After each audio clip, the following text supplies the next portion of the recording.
깊은 고통을 표현하는 말들이 나옵니다. 1절에 보니까 사슴이 시냇물을 찾기에 갈급한같이 내 영혼이 주를 찾기에 갈급하나이다 라고 말을 했습니다. 또 2절에 보니까 내 영혼이 하나님을 갈망하나이다. 또 3절에 보니까 내 눈물이 주야로 내 음식이 되었도다. 또 4절에 보니까 내 마음이 상하는도다. 5절에 보니까 내 영혼아 네가 어찌하여 낙심하며 어찌하여 내 속에서 불안해하는고 라고 말하고 있죠. 여러분은 눈물이 볼을 타고 쏟아져 입으로 줄줄 들어가서 눈물이 음식이 되어본 경험이 혹시 있습니까? 있는 분도 아마 계실 것입니다. 성가대에서 알콩달콩 찬양대 생활하며 연애하던 한 청년이 군에를 입대했습니다.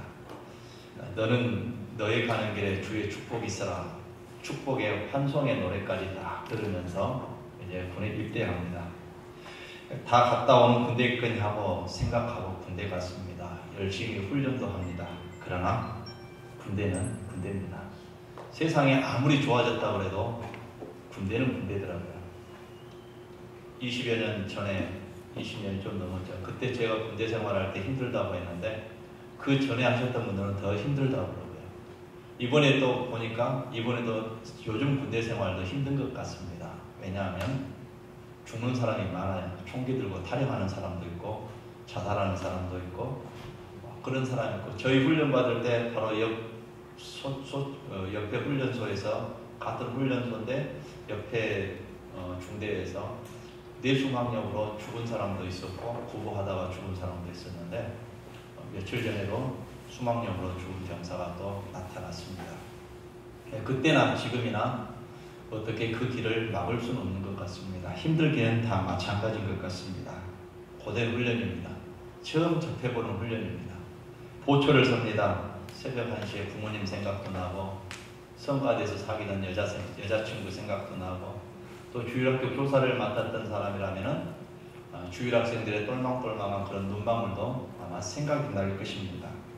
아이들이 얼마나 보고 싶은지 훌쩍훌쩍 눈물을 흘리게 되죠. 그러다가 첫 번째 예배가 허락되는 첫 번째 주일날에 예배당에서 예배를 드릴 때 감격에 푹 천 그런 눈물도 흘리게 될 것입니다. 그러면서 내가 진짜 군대에 오긴 왔구나. 그때 생각을 하게 될 겁니다. 오래전에 모 방송에서 이산가족 찾기를 하는데 50년 만에 만난 부부가 있고 또 부모와 자녀의 관계도 있었습니다. 또 형제 자매가 부여잡고 통곡을 한 바람에 온 삼천리 강산이 눈물바다로 휩싸인 적도 아마 있었던 걸로 기억이 됩니다. 어머니가 시장 간 사이에 젖 먹이기가 참 있겠습니다. 젖 먹는 시간이 훌쩍 지나가 버렸습니다. 그때 배고픔, 이 아이는 얼마나 통곡하며 우는지 알 수가 없습니다. 아마 그때 우는 그 아이의 눈물이 줄줄 흘려서 입가로 흐르게 되고 그 눈물을 먹는 아이의 모습, 바로 그것이 음식이 된 것이죠. 군대 시간에 흘렸던 눈물, 이산가족 만나서 흘렸던 그런 눈물들, 또 젖먹이 아이가 배고픈 아이가 흘리는 그 눈물, 과연 내 눈물이 내 양식이 되었다 라고 고백할 수 있을 것입니다. 여러분은 언제 어디서 어떻게 이런 진한 눈물을 흘려보셨습니까? 이 눈물 정말 가치 있는 눈물이었는지요? 우리의 영혼을 맑게 하고 또 우리의 영을 맑게 하는 영적인 눈물이었는지요? 아니면 서러움에 북받쳐 오르던 눈물이었는지 한번 생각해 보시길 바랍니다. 오늘 본문의 시인은 하나님을 갈망하며 흘리는 눈물이 음식이 될 만큼 입으로 흘러 들어갔다고 고백합니다. 여러분 혹시 하나님이 너무 좋아서 눈물을 흘려본 적 있습니까? 예배가 너무 은혜가 되어서 감동의 눈물을 흘려본 적이 있습니까? 하나님이 너무 보고 싶어서 혹시 울어본 적이 있습니까? 기도하다 말고 찬송 부르다 말고 말씀을 듣다 말고 이런 진한 눈물을 흘려보신 적이 있습니까? 아마 경험도 해보신 분도 계실 것입니다. 시편 42편 표제는 고라 자손의 마스길로 되어 있습니다. 이어지는 43편은 시편 150편 중에서 표제가 없는 두 편 중 하나입니다. 43편과 71편은 제목이 없습니다.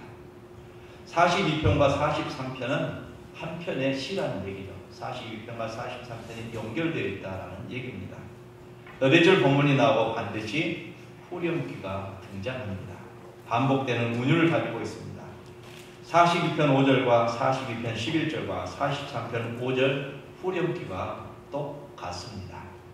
내 영혼아, 네가 어찌하여 낙심하며 어찌하여 내 속에 불안해하는가? 너는 하나님께 소망을 두라. 그가 나타나 도우심으로 말미암아 내가 여전히 찬송하리로다. 마스기르라고 되어 있죠. 마스기르는 교훈을 위한 시라는 그런 뜻입니다. 성경에는 모두 교훈이 있고 시들마다 우리에게 주는 교훈이 있겠지만은 고라 자손이 신이 되고 이 고라 자손이 성갈의 지휘자가 되고 성전을 섬기는 제사장 가문이 되었다는 사실에 정말 깊은 교훈이 있습니다. 이 시는 다윗 시대에 쓰여졌던 시입니다.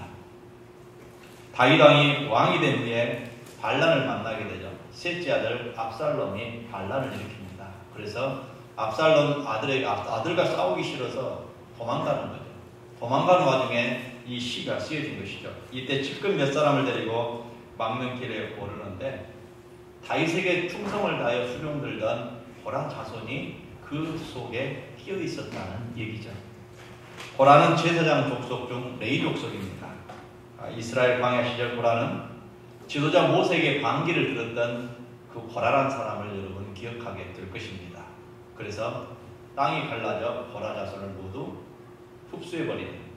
그런데 거기에 보니까 하나님께서 고라의 아들들은 죽지 아니하였더라. 민수기 20장 11절 이렇게 말씀합니다. 아들들은 남겨놓고 나머지는 다 죽었다는, 아비된 자들은 다 그 속에 들어가고 아들들만 남았다는 얘기죠. 하나님께서 마지막 씨앗을 남겨둔 것이죠. 천벌받은 그런 가문인 줄 알았는데 고라의 자손들이 거기에 깊은 교훈을 받았습니다. 하나님 앞에 더 잘 살려고 애를 썼고 자손들이 번성했고 명예를 회복하기 위한 기회를 다윗 시대에 얻었던 것이죠. 다윗이 나라를 세울 때 상처받은 자, 병든 자, 외로운 자, 빚진 자, 목자 잃은 양같이 방황하는 그런 사람들, 천민들, 사회에서 억울하게 쫓겨나서 천민이 되고 깡패 무리가 된 모든 사람들을 끌어안고 치유하고 새 나라를 건설한 사람이 다윗 왕입니다. 이때 고라 자손들도 다윗의 수하로 들어가게 된 것이죠. 레위 자손 중에서 이 다윗 시대와 가장 유명한 가문이 됩니다. 다윗이 위기를 만나면 칼을 들고 다윗을 보호하고 왕위를 지켜주었습니다. 다윗을 섬기고 성전을 섬기던 이 고라의 한 자손이 도망가는 이 다윗을 따라 나선 것입니다. 망명길에 예배조차 할 수 없어 눈물 짓는 왕을 생각하면서 이 왕의 마음을 아프게 느끼고 있을 때에 예배 찬양시를 짓게 되는데 그 찬양시가 오늘 본문 42편과 다음 편에 나오는 43편이라는 이야기죠. 고라 자손 후에 유다가 멸망하고 바벨론 포로가 된 후에 예루살렘에 있는 성전을 지키는 문지기로 봉사합니다. 정말 정말 감명 깊은 교훈이 이 마스길에 있는 것입니다. 조상은 하나님의 지도자인 모세를 반역하다가 몰살당해서 죽었지만은 수치의 가문이 되었지만 그러나 그의 자손들은, 그의 후손들은 절망하지 않고 포기하지 않고 가문을 다시 일으켜서 성전의 음악가가 됩니다. 하나님을 사모하는 다윗 왕의 마음을 헤아려서 시를 짓고 하나님을 찬양하게 하는 귀한 가문이 되었던 것입니다. 포로의 시기 때는 성전 음악 활동이 불가능합니다. 잡혀갔기 때문에 성전이 없어요. 그래서 그때는 성전 문지기로 봉사하는 사람이 된 것입니다. 시인 고라의 자손은 왕을 모시고 망명길을 헤매면서도 함께 활동하면서도 다윗 왕의 마음을 읽을 수 있었던 사람입니다. 그가 얼마나 하나님을 사랑하는지, 다윗 왕이 얼마나 하나님을 예배하고 싶어하는지, 다윗 왕이 얼마나 하나님과 교제와 하나님의 인기를 사모하는지를 이 고라 자손들은 알게 된 것이죠. 다윗이 목마르게 그리워한 것은 쫓겨난, 도망쳐버린 그 왕궁의 침상이 아니었습니다. 사랑하는 아내의 품이 아니었습니다. 왕궁에서 먹고 마시는 산의 집이 진수성찬이 아니었습니다. 오직 하나님 앞에 나아가 하나님 앞에 예배하고 싶었던 마음이 다윗에게 있었습니다. 하나님의 말씀을 듣고 싶어 했습니까? 하나님께 기도하고 하나님과 교제하고 싶은 마음이 다윗의 마음이었습니다. 그 그리움을 시인은 이렇게 표현합니다. 하나님이여, 사슴이 시냇물을 찾기에 갈급한 같이 내 영혼이 주를 찾기에 갈급하나이다. 여기에서 이 고라 자손의 시이지만 다윗의 심정과 다윗의 마음을 그린 그런 시입니다. 다윗은 들판에서 양을 치다가 사슴을 만날 수 있는 기회가 여러 번 있었습니다. 사슴은 피가 더워서 갈증을 이기지 못합니다. 그래서 사슴을 키우는 농장에 보면은 항상 물을 흐르게끔 해서 놔둡니다. 물이 항상 시원해요. 고인 물통은 절대 사슴에게 주지 않습니다. 항상 물이 흘러가게끔 해놓습니다. 한번 사슴 농장을 가보십시오. 항상 물이 흘러갑니다. 평소에는 조용하고 얌전하다가 갈증을 느끼게 되면 빽빽 소리를 지르면서 거칠어집니다. 금방 죽을 것처럼 헐떡헐떡 하다가 물을 못 마시면 곧 죽게 되는 게 바로 사슴입니다. 더구나 팔레스타인의 가을, 사슴은 교미식입니다. 몸에 변화가 일어나 열이 높아집니다. 몸이 목마름이 극심하게 되고 그리고 몸이 변화가 많이 일어나서 이제 물이 없으면 곧 죽게 되는 그런 상황이 되는 것이죠. 처음에는 짝짓기 위해 광야를 나옵니다. 교미 후에 목마름을 견디지 못해서 목말라 죽을 수밖에 없는 상황이죠. 이 사슴에게 있어서 물 한 모금은 곧 생명수 그 자체인 것입니다. 이 생명수를 찾지 못하면 소리를 꽥꽥 지르다가 두 눈 부릅뜨고 죽는 것이 사슴의 모습이었죠. 이 물 한 모금의 가치란 이 순간에는 어마어마하게 큰 것입니다. 사슴에게 있어서 이 물 한 모금, 다윗에게 있어서 이 생명수가 무엇이겠습니까? 하나님의 임재, 하나님의 말씀, 하나님과의 만남, 그리고 하나님 앞의 제사, 하나님 앞에서 예배하는 거룩한 행위. 이것을 먹지 못하면, 이것을 얻지 못하면, 이것을 경험하지 못하면, 이것을 누리지 못하면 목마른 사슴이 시냇물을 찾아, 생명수를 찾아 얻지 못해서, 찾지 못해서 갈급하여 죽는 것처럼 바로 다윗도 그렇게 죽게 생겼다고 이 시인은 고백하고 있는 것입니다. 성도들이 반드시 마시고 먹어야 될 생명수가 있습니다. 그것은 하나님의 말씀 맞습니다. 못 먹으면 죽는 것입니다. 우리 말씀 안 읽고도 얼마든지 살 수 있죠. 그러나 이 말씀을 먹지 못하면, 이 말씀을 듣지 않다면 우리 영혼은 죽어가고 있습니다. 세상에서는 떵떵거리며 잘 살고 있습니다. 그러나 우리의 영혼은 죽어가고 있다는 사실입니다. 이 목마른 사슴의 생수가 바로 다윗에게 있어서는 감동적인 예배이고 우리에게서도 마찬가지로 하나님과의 만남, 예배인 것입니다. 예배에 은혜 받지 않고 형식적인 예배를 드리면서 잘 산다고 생각할 수도 있습니다. 그러나 그건 결코 아닙니다. 정말 내 영성이 살아있는지, 내 영혼이 하나님 앞에 살아있는지 진지하게 자신을 한번 통찰해 보시기 바랍니다. 내가 죄를 지었고 잘못했다 할지라도 주일 전에는 하나님께 회개하고, 그리고 이 예배 시간만큼은 나를 다시 소생시킬 수 있는 힘을 달라고 우리가 기도해야 될 줄로 믿습니다. 다윗은 이 세상에서 가장 절박한, 가장 절규를 하고 있는 목마른 사슴이라고 지금 이 시인이 표현하고 있는 것이죠. 목마른 사슴 한 마리의 생수를 시인은 2절에 이렇게 표현합니다. 내 영혼이 하나님 곧 살아계신 하나님을 갈망하느니 내가 어느 때에 나아가서 하나님의 얼굴을 배울까. 히브리 사람들은 하나님의 얼굴을 뵌다는 이 표현은 하나님의 성전에 예배하고 또 그것에서 행복을 얻고 하나님의 은혜를 경험한다는 표현입니다. 그래서 하나님을 뵌다고 그들은 믿고 있습니다. 쫓겨나서 밥을 먹지 못해도 왕궁에서 침상에서 포근한 잠자리를 하지 못한다 할지라도 행복한 예배를 드리고 싶어 한다는 것이죠. 살아계신 하나님을 만나고 싶은 또 다른 이유가 있습니다. 3절에 보니까 사람들이 종일 내게 하는 말이 네 하나님 어디 있느냐 라는 말이죠. 여러분, 조롱하기 때문입니다. 우리 한번 생각해보면 내가 고난당한 것까지는 좋은데, 내가 정말 고난당하는데 내 고난 때문에 하나님께서 조롱받는다는 사실, 내 고난으로 인해서 하나님의 자녀가 이토록 추해지다는 이것 때문에 못 견디겠다는 얘기입니다. 다윗이 떡을 싸 짊어지고 형들의 전쟁터를 위로하러 갔을 때에 바로 블레셋 장수 골리앗이 여호와 이름을 조롱합니다. 너희 하나님 죽었느냐? 하면서 조롱합니다. 봐라 너희들 쩔쩔 내고 있지 않느냐? 하면서 하나님을 조롱합니다. 그때 다윗은 골리앗 앞에 나가서 내 몸이 갈기하게 찢겨져 독수리 밥이 된다 할지라도 여호와 이름을 망령되 일컫는 하나님의 백성을 조롱하는 저 입을 가만둘 수 없다라고 생각한 것입니다. 다윗이 블레셋 사람에게 이르되 너는 칼과 창과 단창으로 내게 나아오거니와 나는 만군의 여호와의 이름 곧 내가 모욕하는 이스라엘 군대의 하나님의 이름으로 내게 나아가노라 라고 선포하며 물맥들을 가지고 골리앗 앞에 섭니다. 하나님 이름이 추락하는 것을 볼 수 없다는 것입니다. 인생을 살면서 고난을 당합니다. 직장에서 해고당하는 사람도 있습니다. 또 사업에 실패해서 쪽박을 차는 경우도 있습니다. 불치병으로 내가 몸 때문에 아파서 고생하는 경우도 있습니다. 자식이 방황하고 실패하며 이혼하며 또 살아가는 그런 가정도 있습니다. 지난주에 우리 한국교회를 대표하는 목사님들이 모였습니다. 그래서 세미나를 가졌는데 그분들이 하는 얘기가 우리 신문에 소개되어서 말씀을 드립니다. 밤이 되어서 이제 모두 마음의 문을 열고 우리 옛날 얘기, 우리가 살아온 얘기를 한번 해봅시다 라는 그런 얘기입니다. 한국교회를 대표하는 지도자들이 모였는데 한결같이 다 아픔이 있는 분입니다.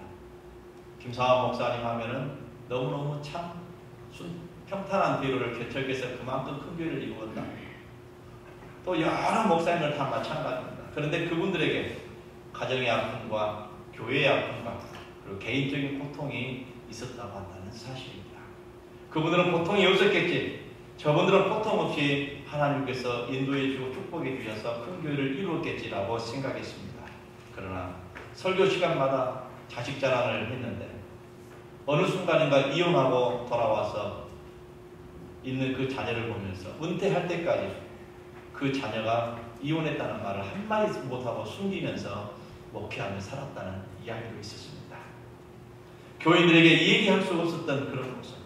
어떤 분은 선교사로 나와서 멋지게 성공한 줄 알았는데 선교 현장에서 너무 큰 능력이 나타나서 테러를 당해 손과 발을 쓰지 못하고 쓰레기통에 버리워지는, 그래서 쓰레기 청소부가 그걸 발견해서 살려가지고 선교 현장에서 어떻게 조용히 살아가고 있는 그런 모습들도 있다는 얘기입니다.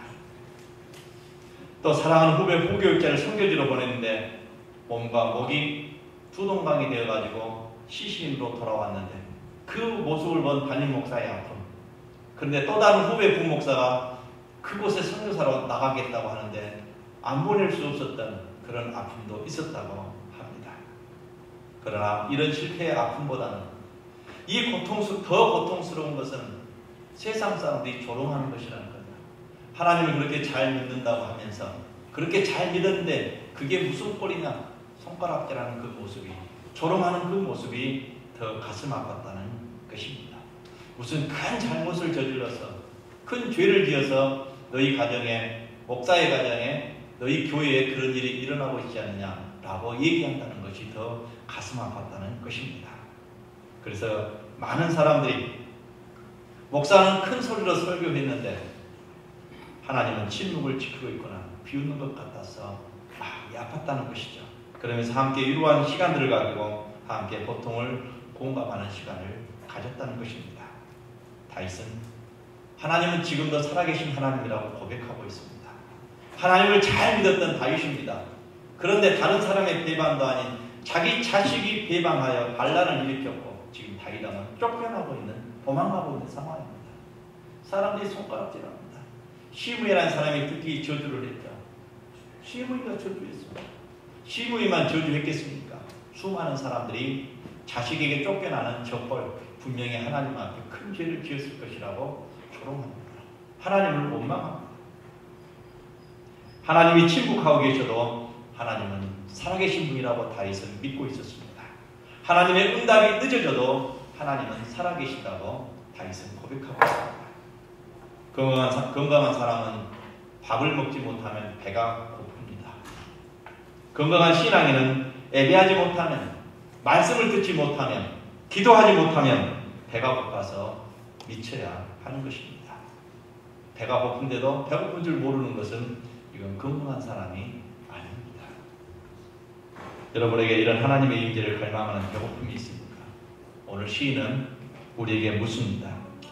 하나님이 나를 만져주지 않으면 죽을 것 같은, 또 하나님이 나를 어루만져주지 않으면 나는 견딜 수 없는, 성령 충만하지 않고는 한순간도 견딜 수 없는 바로 그러한 배고픔이 있느냐 하는 것입니다.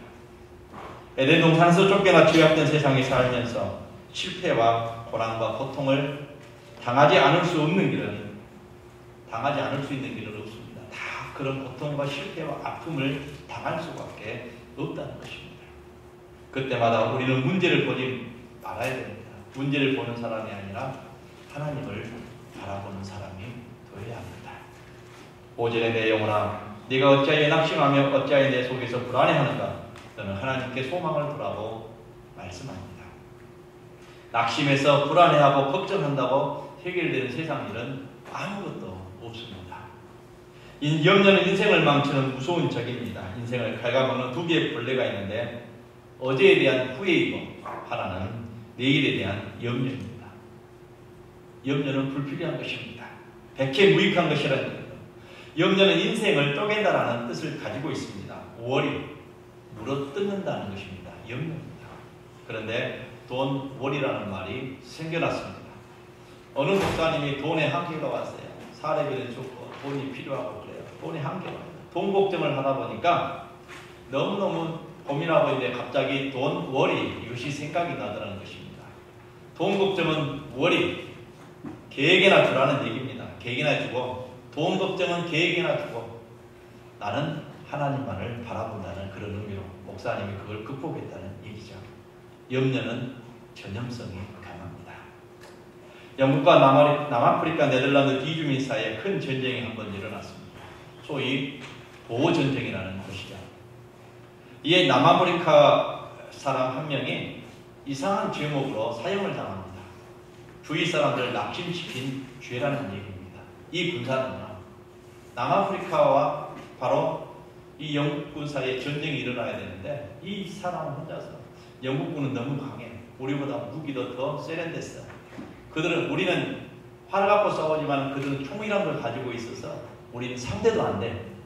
자기 나라 민족을, 자기 나라를 항상 너무 약하다고. 저 영국과는 상대가 안 된다고 그렇게 말하니까 모든 병사들이 낙심하게 됩니다. 아, 이제 내일 전쟁하면 우리는 그냥 죽는구나. 게임이 안 되는구나. 미리서부터 겁먹게 만드는 이 사람이었습니다. 나중에는 영국이 승리하게 됐고 남아프리카는 패전하게 되었습니다. 그런데 그때 처형하는 시간이 하나 있었는데 이 병사를 잡아다가 사형에 처합니다. 그 이유가 바로 그런 이유였습니다. 아스터랭크의 염려상자라는 얘기가 있습니다. 아마 그런 분은 계실 것입니다. 이 아스터랭크라는 사람이 일주일 동안 염려할 일들이 얼마나 많은지 견딜 수가 없었어요. 그래서 기도하다가 내가 걱정한다고 해결될 일이 아니다라고 생각을 했습니다. 그래서 염려와 걱정거리가 있을 때마다 종이에다 적어가지고 상자에다가 하나씩 넣기 시작을 했습니다.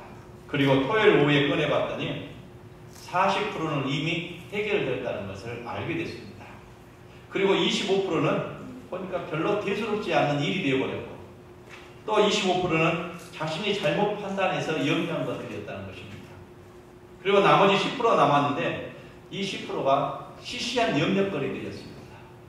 주일날 예배드리고 기도하니까 이 모든 것들이 다 사라지더라는 것입니다. 그래서 일주일 내내 행복하게 살았다는 얘기입니다. 다윗도 고라의 자손도 인생에서 큰 위기를 겪어본 사람들이었습니다. 인생의 위기 가운데 또 다른 위기를 가져올 수 있고 오히려 큰 위기를 만날 수도 있습니다. 그러나 그 속에는 반대로 우리에게 가장 큰 기회가 된다는 사실입니다. 이런 상황 속에서 문제에 빠지면 나 자신에게 결국은 큰 문제거리가 되고 여기에 나 자신 속에 빠져버리면 망하게 되는 것입니다. 그러나 하나님을 앙망하고 하나님께 소망을 두면 이 문제는 해결되게 되어 있습니다. 위기는 기회로 변하는 것입니다. 시편 42편, 43편에서 저자는 나라는 1인칭을 51번이나 사용하고 있어요. 나라는 말을 1인칭을요. 하나님을 21번 사용합니다. 자기에게 갇혀있는 나예요. 나 자신에게 매여 있을 때는 모든 상황이 절망이었다는 것이 나타납니다. 그러나 하나님께 시선을 돌려 기도하기 시작했는데 이 낙심과 불안은 모두 사라지더라 하는 말씀이죠. 고난은 하나님을 만나는 기회가 됩니다. 내 실패는 하나님을 만나는 기회가 됩니다. 낙심 속에서, 좌절 속에서 하나님을 꼭 만날 수 있기를 주의 이름으로 부탁을 드립니다. 목마른 사슴이 시냇물 없이 살 수 없듯이 우리 인간은, 목마른 인간은 하나님 없이 살 수 없는 것입니다. 모든 문제의 해결은 하나님께로 내가 돌아가는 것입니다. 일찍이 어거스틴 말대로 인간은 하나님께로 온전히 돌아오기까지 평안은 없다라고 말했습니다. 그렇습니다. 절정의 위상황에서 시인은 다윗 왕이 어떻게 그 고난을 이겨냈는가를 오늘 본문을 통해서 보았습니다. 하나님을 갈망하는 것입니다. 하나님께 소망을 두고 사는 것입니다. 하나님을 사모하는 것입니다. 상처를 묵상하는 사람은 더 깊은 상처를 받게 되어 있습니다. 반역자, 배신자를 묵상하고 사는 사람은 미움의 수렁에 계속해서 빠져들어갑니다. 원망과 불평을 일삼는 사람은 자신의 영혼이 점점 더 더러워집니다. 오늘 본문을 한번 바꿔보겠습니다. 하나님, 목마른 한 마리 사슴이 마실 물을 찾아 헐떡거리니 제가 목마르게 하나님을 기다립니다. 저는 하나님 한 분, 어제도 오늘도 살아계신 하나님의 임재를 갈망합니다. 사람들은 저를 비웃고 조롱합니다. 하나님만 믿는다고 하더니 꼴 좋다. 그 하나님 어디 있느냐. 그 말이 제 가슴을 아프게 하고 기도 중 눈물이 하염없이 흘러 볼을 타고 입으로 쏟아져 들어갔습니다. 하나님, 제가 제 영혼을 달래봅니다. 얘야, 제발 낙심하지 말고 불안해하지도 마라. 얘야, 하나님께만 소망을 두고 그분을 찬양하려구나. 할렐루야. 다 함께 하나님만을 갈망하는 우리 성도들 되시기를 주의 이름으로 부탁을 드립니다. 기도하겠습니다. 하나님 아버지, 감사합니다. 우리가 이 땅에 살아가면서 어려움을 겪고 또 실수로 좌절과 절망에 빠질 때도 있습니다. 바로 이때 우리는 하나님을 갈망하고 우리 한 마리 사슴이 되어 생명수를 찾는 귀한 영혼이 되게 하여 주옵소서. 그래서 하나님으로 인하여 즐거워하며 기뻐하게 하시고 우리 하나님 만나 이 땅 위에서 평안하게 살아갈 우리 성도들이 다 될 수 있도록 주님 인도하여 주옵소서. 예수님 이름으로 기도하옵나이다. 아멘. 여호와는 내게 복을 주시고 너를 지키시기를 원하며 여호와는 그 얼굴을 내게 주사 은혜 베푸시기를 원하며 여호와는 그 얼굴을 내게로 향하여 평강 드시기를 원하노라. 아멘.